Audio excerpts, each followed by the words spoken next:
है AGT live 24/7। आप सब देख रहे हैं एजीटी लाइव 24/7। এই হচ্ছে AGT live 24/7। This is AGT Live 24/7। গোটা দেশের সাথে রাজ্য থেকেও এইডস রোগটিকে নির্মূল করতে হবে। এইডস রোগের প্রতিরোধে রাজ্য এইডস কন্ট্রোল সোসাইটির উদ্যোগে জেলা স্বাস্থ্য দপ্তরের সহযোগিতায় 29 নভেম্বর প্রায় 3 শতাধিক ছাত্রছাত্রীদের নিয়ে অনুষ্ঠিত হয় 5 কিলোমিটার রেড রান প্রতিযোগিতা। আমবাসা টাউন হল সম্মুখ থেকে কুলাই দ্বাদশ শ্রেণী বিদ্যালয় এর মাঠ পর্যন্ত 5 কিলোমিটার রেড রানে ছেলে এবং মেয়েদের 3 জন করে পুরস্কৃত করা হয় 5, 3 এবং 2,000 টাকা করে।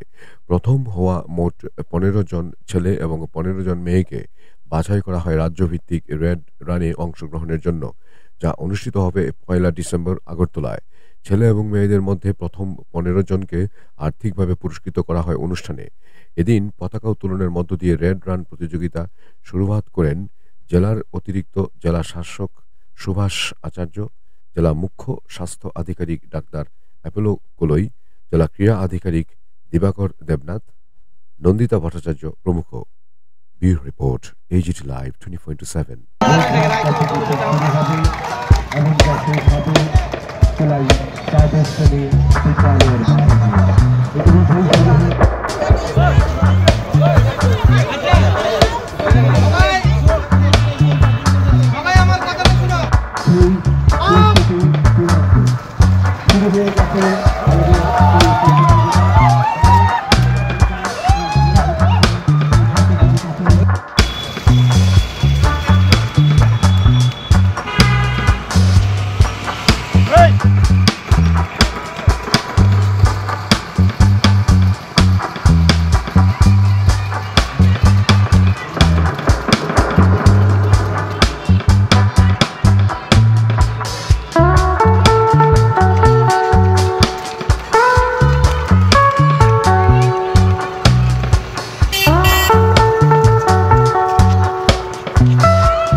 এইডস কন্ট্রোল সোসাইটি এবং ধলাই জেলা মুখ্য স্বাস্থ্য আধিকারিকের পক্ষ থেকে 5 কিলোমিটার রেড রান প্রতিযোগিতার আয়োজন করা হয়েছে।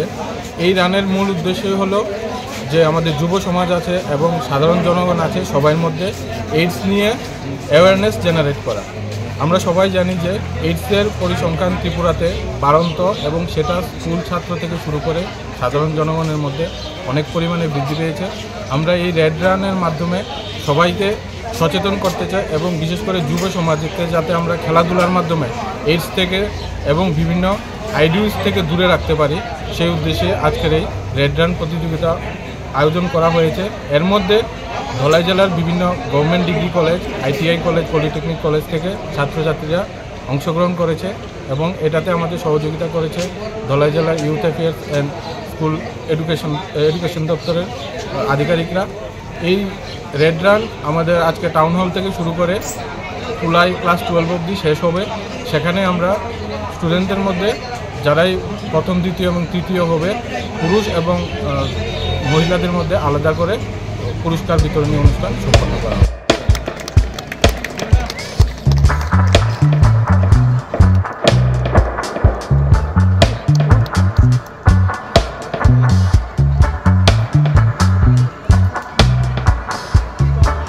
এছাড়াও রাজ্যভিত্তিক আসরে অংশগ্রহণ করবে।